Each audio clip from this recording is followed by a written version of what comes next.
Online health questions required. News Radio KMAN weather. Right now in Manhattan, 86 degrees with partly cloudy skies, wind gusting as high as 23 miles an hour out of the west. Manhattan is in a red flag warning until tonight at 8 o'clock. Tonight, 30% chance of showers, mainly before 11 p.m. Also, winds gusting as high as 40 miles an hour tonight, pretty steadily from 20 to 25. Heading into tomorrow, mostly cloudy through the mid-morning with a gradual clearing and a high near 58. Then on Saturday, sunny and a high near 63. Another red flag warning in watch tomorrow starting at 12 p.m., lasting until 9 o'clock. And then also a fire weather watch on the 28th, that is Saturday, from 11 a.m. to 10 p.m. The game is next here on News Radio KMAN. KMAN Daily Weather is presented by Fox Business Systems. How much does downtime cost you and your business? Don't let another second go by. Call Fox Business Systems at 776-1452. The following is an exclusive presentation of News Radio KMAN, your home for K-State athletics. It's game time. This is The Game on News Radio KMAN.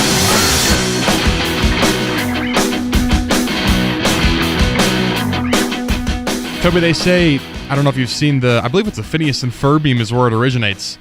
You know, if blank happened, you'd have two nickels or something like that. Like if I had a nickel for every time that blank happened, I'd have two, which isn't crazy, but it is crazy that it happened a couple of times. Well, that scenario for today is if I had a nickel for every time LSU had a major coaching drama in the last 4 months, I'd have two nickels, which isn't a lot, but it is crazy that it happened twice, as Will Wade is now moving on from NC State after just 1 year with the Wolfpack, and he's heading down to the Bayou, heading to LSU, back for the second time now in his career at the helm of the program. And it's been a weird kind of 24 hours, I guess you'd say, with that entire situation. Here was him exactly 2 weeks ago today denying some LSU rumors and being a little bit bullish to the reporter who was asking the questions. A lot of talk with you and potential position at LSU. Just wanted to see if anybody from that campus reached out to you and just give you an opportunity to speak on that. No, is the job open there? Huh? No. So why would, listen, to be very clear. I'm excited at NC State. I was hired at NC State to do a job. This wasn't going to take 1 year. I've already met with our administration about next year and some of the changes that we need to make and some of the things that we need to do to put this program where it deserves long term. So I'm not on social media. I'm not into gossip. I'm not into any of that sort of stuff. Now, don't get me wrong. Obviously, a coach is never going to be like, yes, I am going to LSU, and this is going to be my last couple of weeks with the program. We've been having these backdoor conversations. That's never going to happen. But I think just kind of the spirit and the attitude of which she was communicating with said reporter in this specific scenario, it's not a great look 2 weeks later, Toby. And I do believe I saw a tweet out there that saw Will Wade following all these LSU accounts. He was jumping the gun a little bit. He was following LSU football, and it was all recent, not new developments in him following those LSU accounts. For him to just say he's not on social media and he doesn't care about that stuff feels something's not adding up right there. So just interesting to watch that take place over the course of today. Welcome into the game. Cole Dutchendorf alongside Toby Hamas, as Mitch is taking care of some business today and is off for the afternoon. It'll be a full show tomorrow, 2 hours before today. We're just 1 hour because we got March Madness coverage. Sweet 16 action tonight. The first game on the docket is, I think, probably the game I'm least excited for over the next 4 days. Purdue and Texas. Texas is the Cinderella this year, I guess, as the program with probably the most NIL money and funding of any program across the country. They're the scrappy underdogs, the 11-seeded Longhorns taking on Purdue. I think safe to say Purdue's probably the worst 2 seed in the tournament going in, so I'm not super excited about that one. But then, I believe it's 6:30 right after, Nebraska in Iowa, I believe, is the first game taking place in Houston. I think that one's going to be a lot of fun. Just pure hatred and animosity between a couple of programs battling it out for a spot in the Elite Eight. For the first time for Nebraska, I'm not too I don't know a ton about the history of Iowa basketball, but I don't think they're the greatest program in the world, so I'd have to imagine it's been a little while since they've been in this position. Yeah, going back to the Purdue-Texas game, I'm excited for the opportunity that Texas can lose. I'm excited for that opportunity. Yeah. Throw the horns down, move on with Texas, get that Cinderella underdog story out of our March Madness run. But yes, I'm very much excited for the Nebraska-Iowa game. I love that kind of matchup. Big Ten kind of rivalry in March Madness. It doesn't get much better than that. They split their season series, so kind of winner takes all here at the biggest stage so far. And the other two games are really good tonight. I believe it's Arizona-Arkansas. Is it Arizona-Arkansas or Arizona-Alabama? One of those two matchups. And then Houston-Illinois. So some really good games tonight. And we'll have coverage of that here on News Radio KMAN, starting pregame at the top of the hour. That's at 5 o'clock here on News Radio KMAN after we wrap up the show. Well, we're going to get into some spring ball talk here in this first segment because, if you haven't heard, day one of spring practices for K-State football, practice 1 of 15. 12 of those 15 practices going to be in pads, which is something you don't see very often in 2026. And we've got a few more clips to go over that we didn't have time for in yesterday's show from Collin Klein at the press conference yesterday. But where I wanted to start first is, Toby, this is the first time we've had you on the show since the hiring of Casey Alexander. And you're the coverage for K-State men's basketball for the Mercury. So I wanted to get just kind of briefly your 2 cents on how this entire process has gone, and then we do have one Belmont player who headed into the transfer portal today that we'll mention briefly before we get into spring ball. Yeah, I don't want to be too quick to jump on the bandwagon. It's safe to say before this previous season for K-State men's basketball, I was drinking the purple Kool-Aid. I thought these brother. transfers were going to start something new for the program, kind of get it back on track after missing the tournament a couple times, and well, obviously, things derailed. You lose your head coach. You don't say. you miss the tournament for a third straight year. So I don't want to jump on the bandwagon too quick for Casey Alexander, but it does feel like the right hire. It feels like K-State kind of found the right marriage for what the program needs, kind of what the K-State culture is all about. So I'm optimistic about what Casey Alexander can bring to Manhattan. I'm excited to see what he does in the portal if he brings some of these Belmont guys into town. I'm just, I'm ready for change and just ready for some optimism around the program. This goes without saying, but change was certainly needed at this point in the program, and here we are a couple of months after Coach Tang was fired, and the Alexander regime is underway. And speaking of which, a new assistant was just added literally minutes before we went on air. It was J.J. Butler, who was at Belmont for 1 year with Coach Alexander, also played under Coach Alexander in Lipscomb. We were talking, Toby, I had no idea there were so many colleges in Nashville. I mean, I thought it was basically just Vanderbilt and call it a day, wipe the hands, but I found out Belmont was in Nashville following the entire Casey Alexander saga, and in Lipscomb too. They're all hanging out there in Nashville. So Coach Alexander has been in Nashville for a very long time, but Coach Butler, again, last season was his first at Belmont. He spent the previous 3 years before that as an assistant at the University of Delaware. I believe that's just the second confirmed assistant hiring so far. Is that correct? Yeah, I mean, K-State Athletics hasn't officially announced anything, but as far as we know, some national reputable, Joe Tipton, I believe. Yes, Avon 3. Yeah, reporting those hires, and those are the two we know so far. And then the one new addition to the portal for Belmont is 6'9" forward Sam Orm. He averaged about 13 points a game, 5 boards, and shot 40% from 3. So we're talking about a post who can legitimately stretch the floor, also extremely bouncy. He is athletic. You don't want to get into the stereotype of he's deceptively athletic because he's a white guy, but he is athletic. He's got some bounce, and again, he can shoot it. He's a guy who I think you could have some fun with on your roster, and you would like to see this probably be a priority. And again, Coach Alexander would have the inside track to land a guy from Belmont trying to make that move up to K-State, obviously. And I know there's going to be a lot of optimism around the potential of bringing Belmont guys to Manhattan, especially when you look, we were just talking about Iowa. They're playing in a Sweet 16 because Ben McCollum brought in the guys he was with at Northwest Missouri State. At Drake, he brought them to Iowa, and now they're in a Sweet 16. So there is a lot of optimism around the potential of Belmont guys following Coach Alexander here to Manhattan, and maybe that is the recipe for early success in the Alexander era. And having some sort of continuity, that has been something that has not been around this program really in the last 4 years. It's been a lot of turnover year in, year out, and even though it would be a different program, that is still continuity. You're playing under the same coach, some of the same coaching staff members, as we've seen a couple of guys come over from Belmont as well. So any semblance of continuity is already a plus compared to where we've been at the last couple of seasons.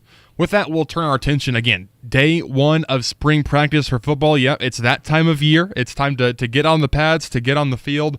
And it's crazy to say. I mean, opening day, it's still a little bit out. I mean, it's only March 26th, but it's closer than you'd think. I don't have the exact day ticker like we had for Ireland, as K-State obviously this year not going to be the first game of the season, but still a lot to anticipate.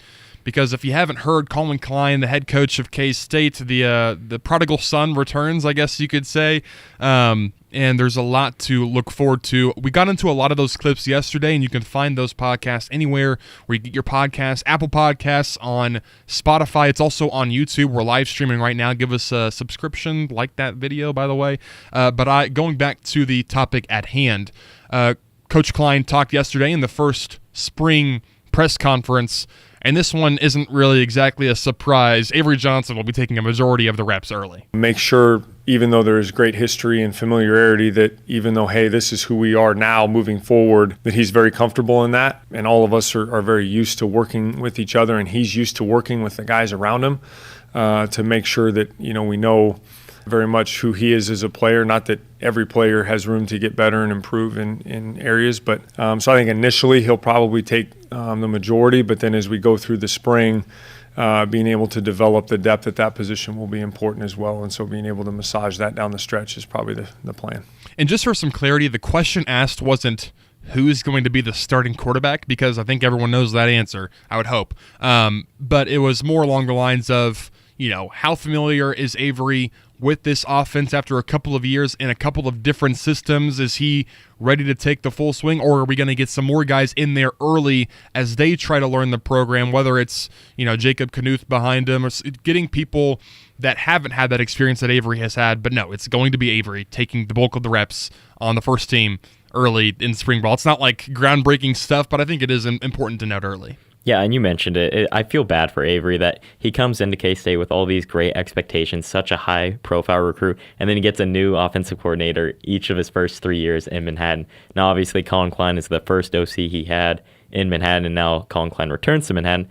Still a different offensive coordinator since Collin Klein is the head coach, but you do hope that the system is the same, or it's kind of resembles what Avery first learned when he got to Manhattan, and hopefully he can kind of pick up where he left off and, even grow beyond what he learned these last few years with different coordinators. And Coach Klein did say he's in a great spot in terms of, the installation that they've gone over during the off-season winter program, and seems to be in a good spot with that. I don't think we have anything to worry about. You saw a lot of great flashes with Avery as the quarterback in this system, as the backup quarterback in this system, but got legitimate playing time his freshman year. That was before he turned 19 years old. So I feel pretty confident that after a couple of years of growth, both physically and also he's seen a lot more on a football field at the Division I level now than he had seen going into his freshman season. I think there is almost no limit to what he can be for K-State this season. With spring ball, a lot of it is just kind of trying to feel out the roster, and Coach Klein talked about some positions that he thinks will be fun to watch take shape over the next 14 practices after today. Offensive line, I think we have a lot of good pieces. Of really, really excited about what a very good group of individuals have done in that room to position themselves to compete, but seeing that come together and the right fits there, I think are going to be really important for us. I think in the secondary at safety and nickel, seeing some of those pieces kind of come together and how that competition sorts itself out and who is best where, complementing who, et cetera, I think will be really, really good. Got really good depth at linebacker to see who rises out of that group. And then D-tackle and interior-wise, I think it'll be very excited about those guys and what they've done, but it'll be interesting to see how those positions take shape. He mentioned the first three groups that come to mind when I think about where do you want to see, or where do you want to hear, really, I guess would be the best way to put it, where you want to see some things start to take shape. And it would be in the trenches on both sides of the ball, and then it would be at safety. Think about safety. Gunnar Maldonado, no longer here. VJ Payne, no longer here. Quay Moss, no longer here. Those were your three, other than Wesley Fair, those were your three highest snap getters last year at the safety position. So it's going to look a lot different at that position. A lot of players left on the defensive line, whether it was through the portal or via graduation. And then same thing with offensive line. A lot of graduates on the offensive line, a couple of guys into the portal. It's a lot of new faces in those three groups. So it'll be really interesting to see what some of those position battles look like, if we have any sort of semblance on what the starting five will be on the offensive line, or who is taking the bull by the horns at the safety spot. There's a lot to like and a lot to look forward to over spring practice in terms of those couple of position groups. And I think it's true at every level of football, from high school, college, NFL. Games are won and lost in the trenches. Like you mentioned, those 100%. were the two most important groups for K-State to kind of shore up and make sure they have solid depth and just solid pieces after some questionable play or questionable offseason changes at those position groups for K-State, is that establishing now in the spring who the guys are going to be and just improving their status or their strength and their ability, getting that taken care of now, and establishing your depth at those positions will be key here in the spring. And speaking of a position group that the offensive line helps out a little bit, the running back position, and you don't need to hear me say it, the running backs at K-State have been quite good over the last X amount of years. They've been very good for a very long time. Coach Klein says there's not many places like K-State when it comes to the opportunities that running backs have in the offense. Probably as good an offense to play running back as there is in the country. And, we're going to be able to threaten people at the point of attack and run the ball effectively, and we're going to get them one-on-one matchups in the secondary and a lot of space to do something with it when they get it in their hands. We have shown the ability for a long time to be able to get it in their hands in the passing game. To be able to, again, provide them opportunities to make plays a lot of different ways, and then also it's going to take a group, and so I think being able to tell those guys that, hey, however many opportunities they get a game, they got to go 1,000 miles an hour, and then when they get a little tired, then the next guy's going to go in and he's going to get his chances, and so I think all of those factors are it's fun to recruit running backs here. Man, I'm ready for football season. It can't come any quicker. I'm excited to see the Collin Klein offense back on the field in the Bill. By the way, 163 days. That is the official tally, so we're still a ways out, but again, a lot to look forward to in this running back room. I think it's going to be extremely fun to watch it unfold, to see the growth of Joe Jackson, to see what some of the new guys can bring into the office next season. You can't tell from just listening to it, but Collin Klein there at the end when he said it's fun or it's easy to recruit running backs here to Manhattan, he said it with a little sly grin. I felt like he was implying that, like, K-State running, it's like what you said, K-State running backs in recent memory have been very Pretty good pedigree. So it's easy, I guess you could say, to recruit running backs to Manhattan, but it's also fun, Collin Klein said. And you would think maybe the guy that's a Heisman finalist quarterback, maybe quarterbacks, maybe a high-flying offense passing game, maybe that's where he's going to point to in your spring press conference, but it's the running back room. Seems like an extreme possibility that the backfield is going to have a lot of fireworks next year for K-State. With that, we'll take our first break, and whenever Toby's on the show, we're going to have to get you a little Chiefs update. So we'll go over the rest of the free agency signings that the Chiefs made, and also, are there any other areas that they need to address so that there aren't any glaring holes before the draft? We'll talk that when we come back on The Game. This is The Game on News Radio KMAN. Whether it's game day or a night out with great live music, Bottle Cap Sports Bar delivers the atmosphere you're looking for. It's Manhattan's go-to spot for catching every Wildcats or Chiefs game and enjoying live music that plays the songs you actually know. Come early for a good seat, great music, and cold drinks served up right. Stay in the loop. Check out their Facebook page for the full schedule of events. Bottle Caps, where the music's live, the game's always on, and the vibe is just right. Bottle Cap Sports Bar located on West Anderson across from Dairy Queen. This is Vern Henricks, and I'd like to invite you to join Dave Lewis and me every Monday morning at our new time, 9 a.m. here on News Radio KMAN. For the GMCF Community Hour, we enjoy celebrating the time, talents, and treasures of our community leaders and nonprofits each week. We will share GMCF updates, learn from community nonprofits, and provide you with upcoming community charitable events. For more information, call us at 587-8995 or visit our website at mcfks.org. GMCF, helping you make a difference. At Stormont Vale Health, high-quality care is right around the corner. Stormont Vale is more than just a health system. We're your neighbors, dedicated to supporting the well-being of our community and the Flint Hills region. With our strong partnerships, including collaborations with the Mayo Clinic Care Network, other healthcare providers, and various community organizations, we're committed to offering personalized, high-quality care when and where you need it most. Stormont Vale Health, high-quality care closer to home. Manhattan Broadcasting is an equal opportunity employer. In order to widely publicize our job opportunities and outreach programs and organizations that regularly distribute information to job seekers or refers candidates to employers, please contact us about our employment contact list to receive the most current information about station vacancies. For more information or to be added to the list, please contact Manhattan Broadcasting Company at 785-776-1350. Visit us at 2414 Casement Road in Manhattan, Kansas, or email frontdesk at 1350kman.com. I'm Dan Patrick, and this is Above the Noise. By the time March Madness reaches the Sweet 16, something strange tends to happen. The same chaos we beg for suddenly feels inconvenient. Cinderella's a great story until the bracket thins out, and then we want the Blue Bloods. We saw it a year ago, and outrage flipped. Not enough madness. Oh, the number one seeds rolled into the Final Four. Luckily, Thursday's slate will offer a dish for whatever you may be in the mood for. Iowa and Texas are major underdogs, and it gets even better when you have Nebraska against the Hawkeyes. Then come the heavyweights. Arizona, Houston, Purdue, all three programs built to be here on a yearly basis. And for those chasing star power, John Calipari and Darius Acuff at Arkansas bring their own spotlight. The tournament is supposed to feel like this. Rivalries, underdogs, stars, big brands. It gives you exactly what you expected in a Sweet 16. I'm Dan Patrick, and this is Above the Noise. I know that hiring can be challenging. You sort through tons of resumes and you get too many so-so applicants. You're just waiting for someone to match your role perfectly. Well, now, there's a place where you can meet them fast. ZipRecruiter. Need to hire right away. Start your search for strong candidates. The right fit awaits. Build your team. Build it sooner.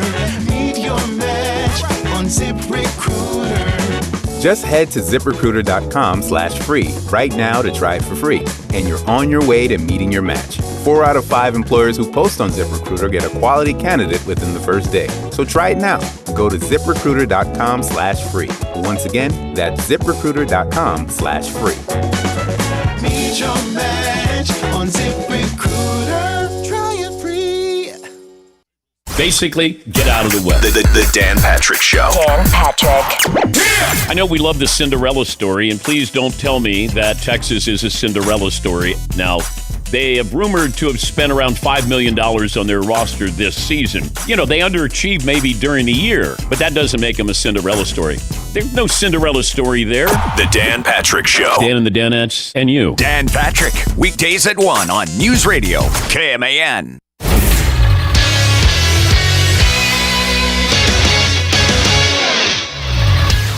I'm Cole Betchendorf with a game sports update brought to you by Bottle Cap Sports Bar.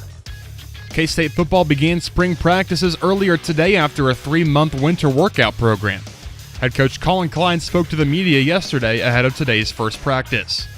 Klein mentioned multiple players by name, including Wendell Gregory, defensive end transfer from Oklahoma State, who is the highest-rated transfer that the Wildcats picked up out of the portal. Very, very proud of Wendell and how he's attacked the work. And obviously extremely talented. He's got a great God-given skill set, but been very, very impressed with his motor and how hard he's worked and prepped himself these last 3 weeks to put that skill set to work. So I'm excited to see how that goes. Today was the first of 15 spring practices. On 3's Joe Tipton said that Belmont's J.J. Butler is expected to join K-State as an assistant coach following Casey Alexander. The 2025-26 season was Butler's first with Belmont, spending the previous 3 years before that at the University of Delaware. Butler also played under Alexander at Lipscomb for 3 years. And tonight on News Radio KMAN, we'll have coverage of the Sweet 16 following the game, with pregame set to begin at 5 o'clock.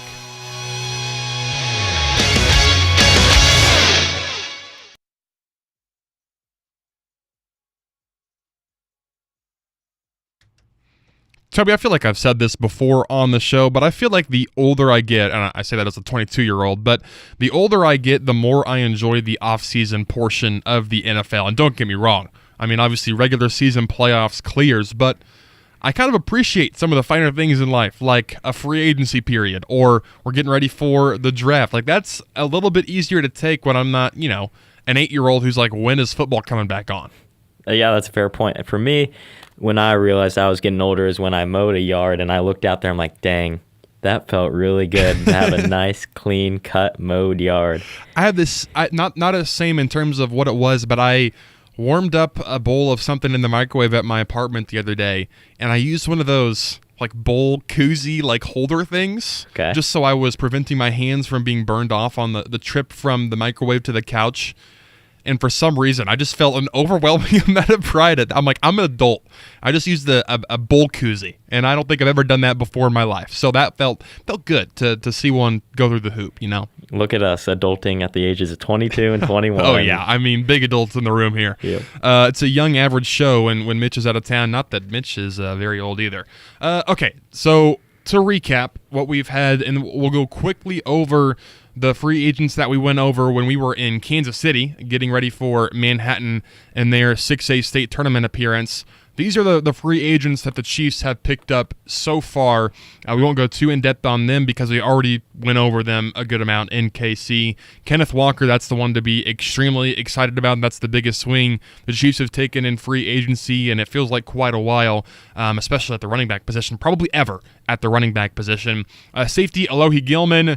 Defensive tackle, Kairos Tonga. Obviously, Travis Kelce is back. By the way, do not panic on what you're seeing on social media because Ian Rappaport or Adam Schefter or whoever the heck it was saying it's a 3-year, $54 million deal. It's not. It's a 1-year deal. If he wants to play, he'll do it next year, and then it'll be a couple of void years if he retires. So don't panic. They are not paying Travis Kelce, 37-year-old Travis Kelce, $54 million over the next 3 years. That is not a real number.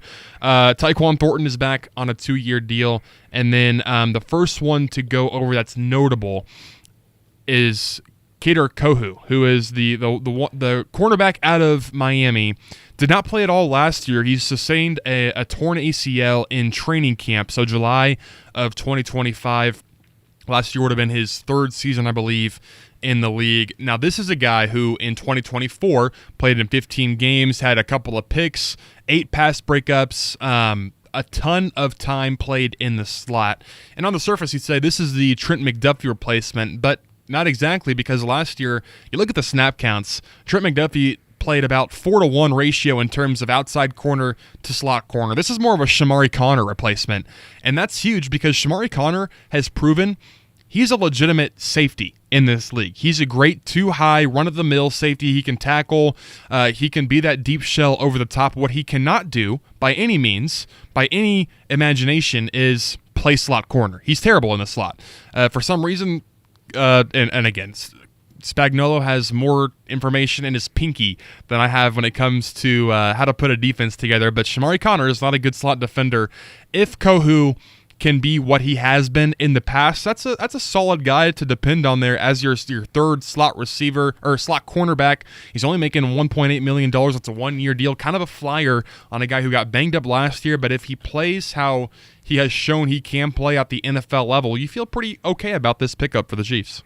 The biggest takeaway I had, and we talked about this in Kansas City with the Chiefs offseason, was just filling the right spots. You don't have to make the huge splash that you needed to in Kenneth Walker, and then the rest of your offseason as far as free agency goes is just filling those holes, not overspending at those positions, but just getting guys in place that can provide the depth.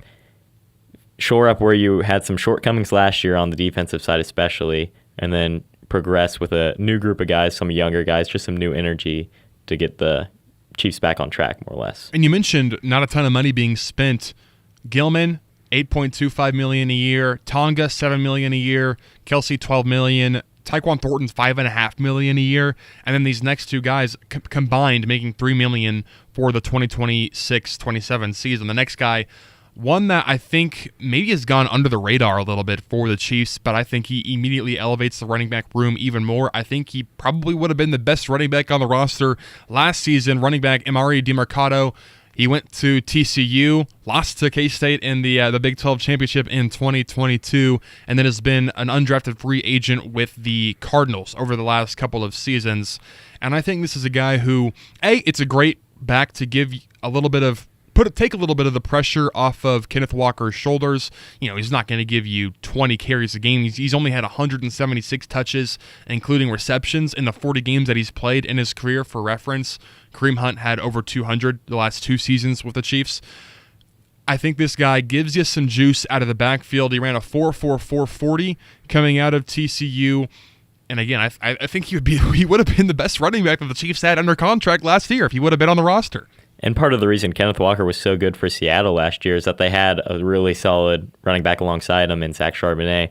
And although Zach Charbonnet ended up getting hurt, and that's kind of what allowed Kenneth Walker to excel in the playoffs, he was still rested up. He was ready. He was able to do that because he had someone to bounce off reps throughout the season. And so that was important for the Chiefs to get someone alongside Kenneth Walker, so it kind of spread out the load there at the running back room. And I think you'll see kind of the direction that the Chiefs want to go with that third running back if they feel comfortable in Brashard Smith, which I think Brashard Smith has showed the Chiefs that he can play running back in the NFL. It's just a matter of he didn't really get a ton of opportunities last year.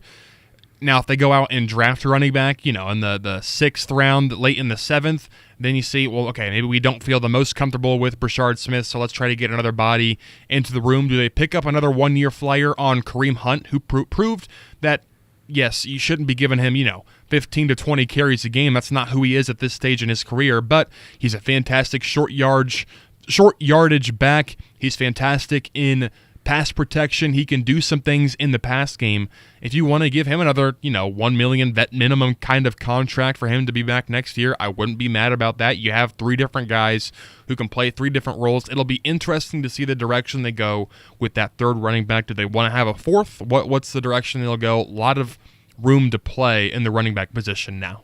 And you can trust that with Eric Bieniemy back in the building, that whoever the Chiefs have at that running back position, he's going to get the most out of them. He has a proven track record of doing that with some names that you wouldn't expect to be elite running backs or at least league average running backs. So Eric Bieniemy has a track record of getting the most out of them at the running back position. So the Chiefs will rely on that this season.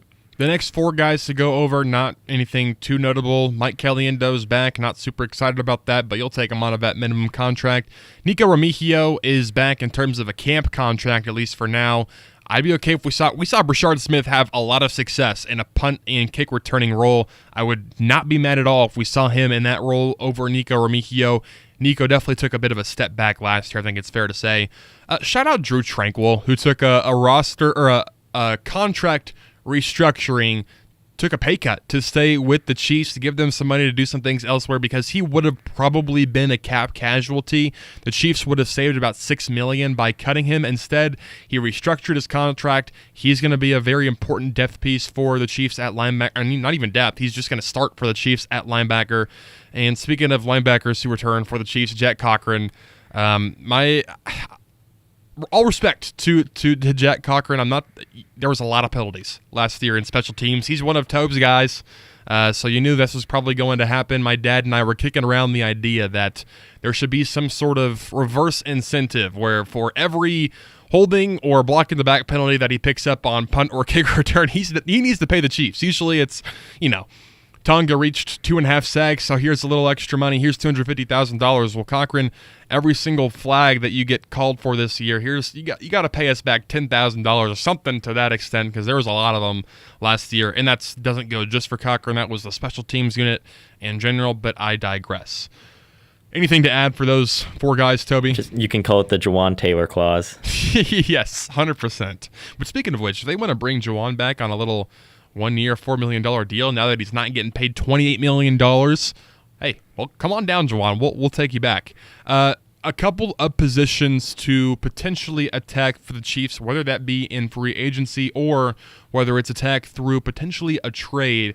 I think defensive line certainly still jumps off the page. You feel better about it because of Tonga at the defensive tackle spot. He's infinitely better than Pennell or Nadi were last season, but you need some juice at the defensive end position, desperately. And some names I've seen thrown out there, Cam Jordan would be a potential for this kind of role. Bringing Mike Dana back on a 1-year vet minimum contract. Again, that's a lot more palatable for $1.5 million for a year for Dana as opposed to $11.5 million. He's done good things for the Chiefs.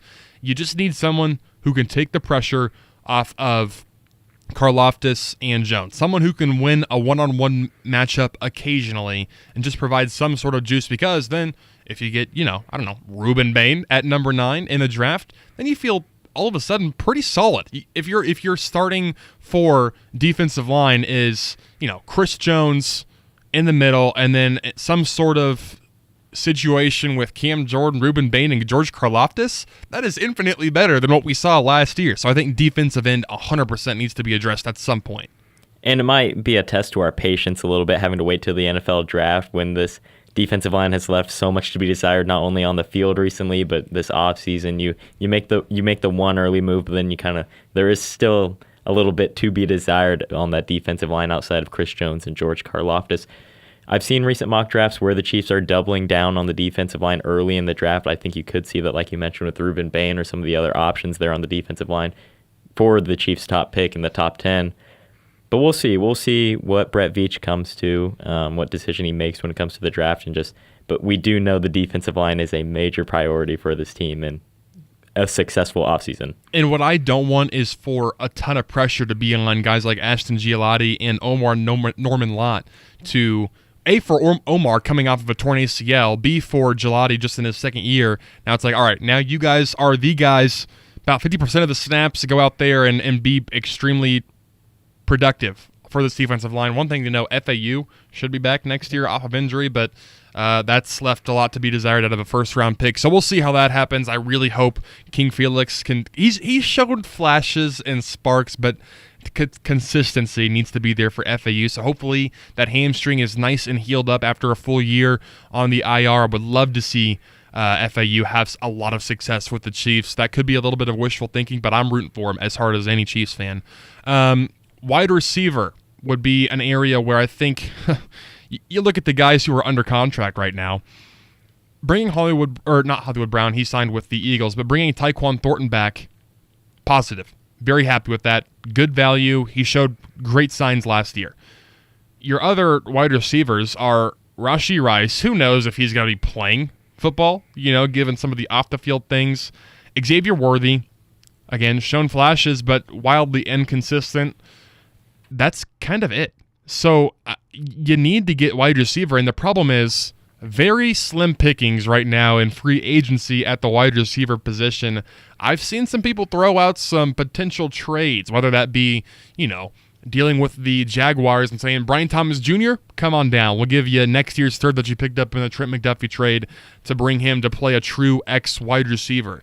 One that's extremely tantalizing is A.J. Brown. Obviously, he is not happy with Philly. I think the Chiefs have a great package of picks that they could put around to secure A.J. Brown.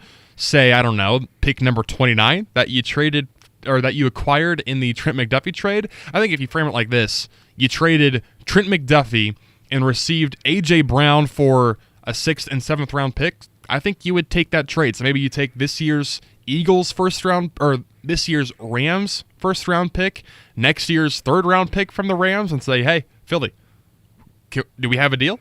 I think that would be extremely tempting to get a true dominant X receiver into the offense. And like you said, I think I'm going to keep coming back to the draft because there's so many different options for the Chiefs to go with that first pick, with that top 10 pick in this year's draft. And a lot of it depends on what happens in front of them. There's a lot of different scenarios, a lot of different ways the draft can play out. So I don't think we're close enough to know what's going to transpire in that top 10, how things are going to shake out, who's going to be there for the Chiefs at pick number 9. So time will tell. Time will tell where the Chiefs should go in the draft, but it does feel like wide receiver, defensive end are kind of the top 2 options there potentially. And then 2 more quickly. We'll touch on corner. You probably need to grab at least one in the draft. I don't know if there's anyone crazy out there on the free agent market at this point. And then also a tight end who can block. not to disrespect Travis Kelce's blocking, because I think he's very underrated in that realm, but Noah Gray was not good last year, really in general, but also as a blocker, which is what you need the Blake Bell to come into the offense and be able to, set the edge and be able to fight with the defensive end. You haven't had that the last couple of seasons. The name I've seen thrown out there is Will Dissly from the Chargers. He is very good at blocking, maybe not so much in the pass game, but you need someone who can do the dirty work at that tight end position. So those would be the last two positions that if you see the Chiefs do anything in free agency, you might see it at one of those two spots. And a name that jumps out at me when you start talking about that is Blake Bell. He was a great... He blocked. Yeah, he blocked his tail off. Great tight end for the Chiefs alongside Travis Kelce there for a few years in the early stages of the Patrick Mahomes era and dynasty. There's definitely a spot. There's always a spot for a great blocking tight end. You need one. At any level of football, you need one. Especially coming off of Mahomes' ACL injury, you'd like to take some of the pressure off of him in the run game, and that's a great way to shore up some of the run game. You have a great offensive line in terms of what they're able to do in the run game. You have what you think is a really great running back in the run game. Now, the last missing piece to that would be a really solid blocking tight end. Those are some of the biggest areas I think the Chiefs need to address, whether it be free agency or in via a trade before we get to the draft, especially defensive end. I would be borderline devastated if there's not a new defensive end in the room. Please, Cam Jordan, please come to Kansas City. We'll accept you. We'll love you. We'll give you barbecue food, and a whole lot more. We'll see what happens. And there's now only 28 days until the NFL draft on April 23rd, which is going to be a very fun night. And also, we can go to bed a little bit earlier than we have been. Exactly. Actually, although I guess that's not even true because they also have pick 29. So never mind. We're going to have to stay up anyways. So I guess I walked into that one.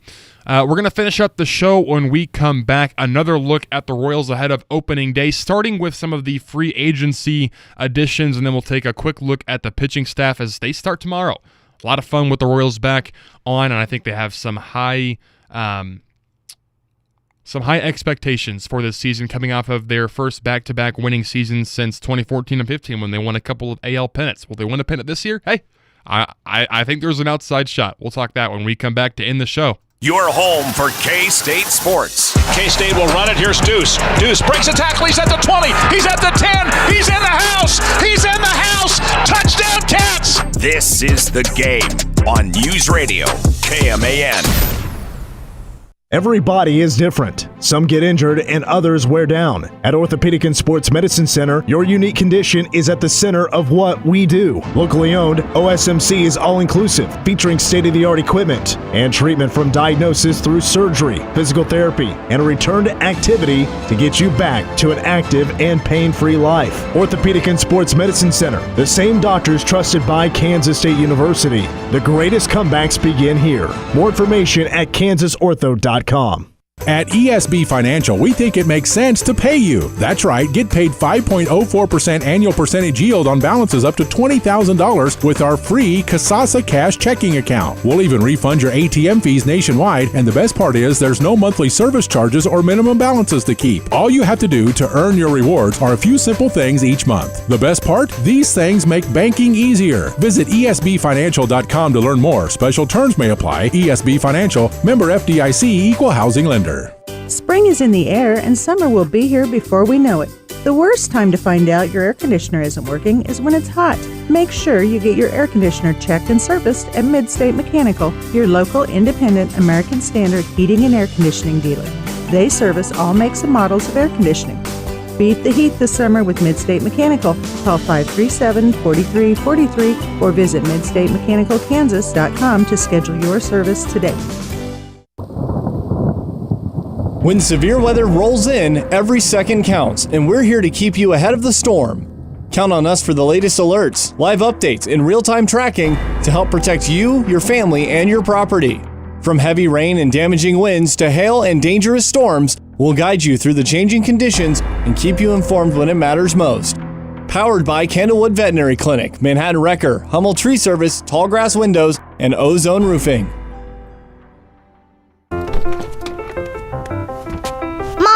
Can I sit in the front seat just this one time? Please, please, please.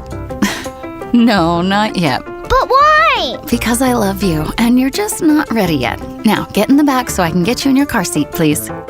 Putting your kids in the right seat for their age and size is an act of love. Check that your kids are in the right seat at NHTSA.gov/the right seat. Love protects. A message from NHTSA and the Ad Council. The Ramsey Show. 3 years I have been paying for my parents' mortgage and home equity. $3,000 a month. Why can't they pay their mortgage? It was supposed to be temporary. They currently can't afford it. They want to stay in their house. And what's the house worth? $710. And what do they owe on it? $200. They need to sell it and buy a house for $500,000 it's paid for. You are trying to make their fantasy world exist, and it's not sustainable.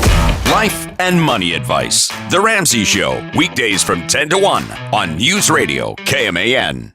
News Radio KMAN. Weather. Right now in Manhattan, 86 degrees with partly cloudy skies. Wind gusting as high as 23 out of the west, pretty steadily at 12. Manhattan is in a red flag warning until tonight at 8. That'll pick back up tomorrow at noon, lasting until 9. 30% chance of showers before 11 o'clock tonight. Overnight low of 40 with wind gusts as high as 40 miles an hour out of the north. Tomorrow, a high near 58. Then on Saturday, a high near 63 with plenty of sunshine.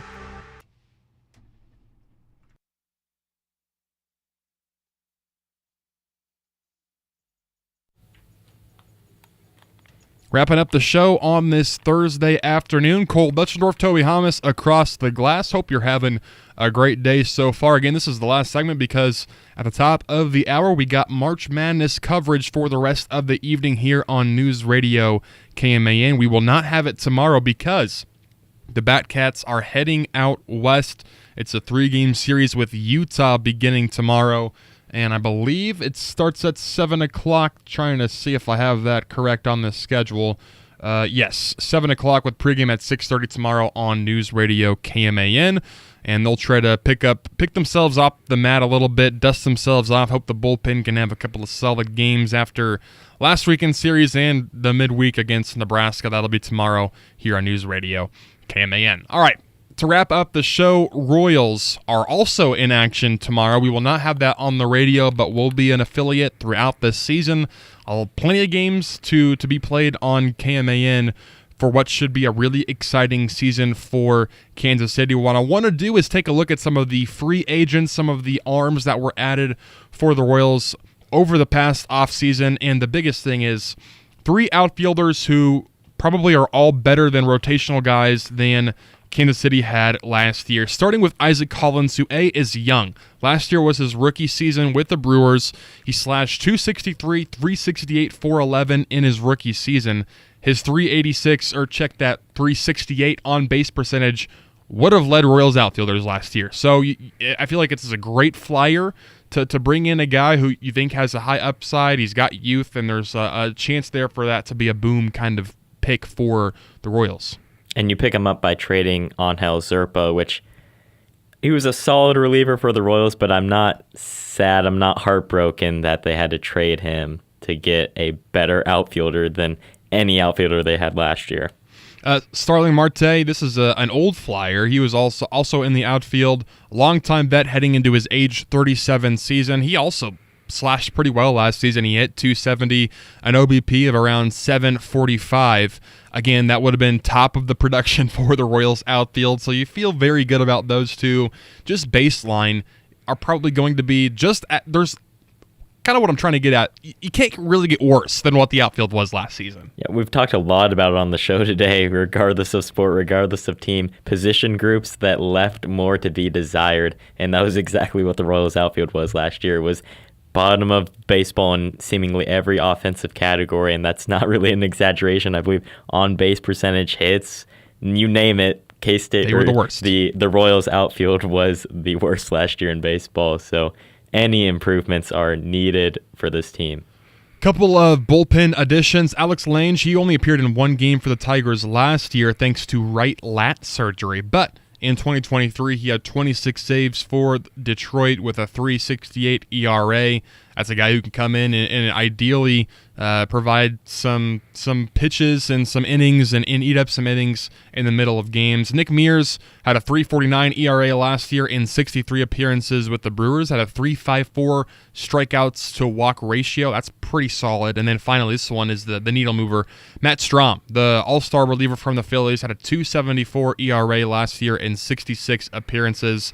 Some solid additions to the bullpen that kind of had its moments. In the beginning of the season, it was lights out, and then it tailed off a little bit near the end of the season, but definitely above league average, and you add some really solid arms to that rotation. It can be kind of dangerous waters to get too excited about the Royals, but it's hard not to when you look at this team, look at the offseason additions, and just they were a winning team last year. There's no reason for there to not be optimism surrounding Kansas City when you have a perennial Hall of Fame potential player in Bobby Witt Jr., and then you have pieces around him. There is a lot of reason for excitement about this Royals team, and I'm really excited for the season to start tomorrow. And then one more that we would be remiss if we didn't mention is this starting lineup in terms of the starting rotation for the pitchers.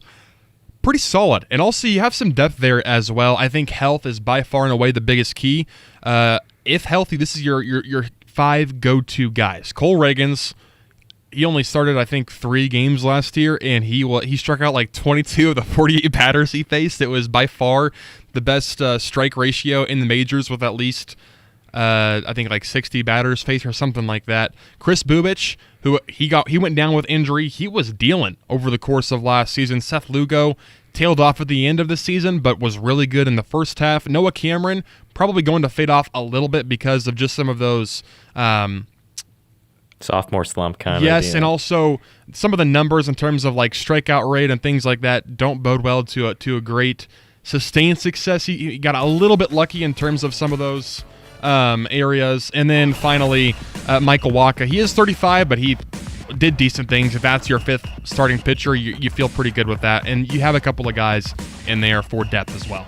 It's been a while since I've been just this excited about a Royals season, to be honest. I mean, you have to go back to the 2014-2015 seasons and the optimism that surrounded those, but should be a fun season for the boys in blue. A lot of potential. That does it for today's show. Toby, thanks for stopping on by. Again, full 2 hours tomorrow, K-State baseball tomorrow on News Radio KMAN. Now we're going to send it to coverage of March Madness for the rest of the evening. Have a great evening, y'all. Manhattan Broadcasting is keeping it local. Dollars spent locally today help build a better community for tomorrow. D&I Plumbing, Heating, and Air will provide honest and quality service when you need it most. From a leaky faucet to replacing your water heater. Trust the experts at D&I Plumbing, Heating, and Air.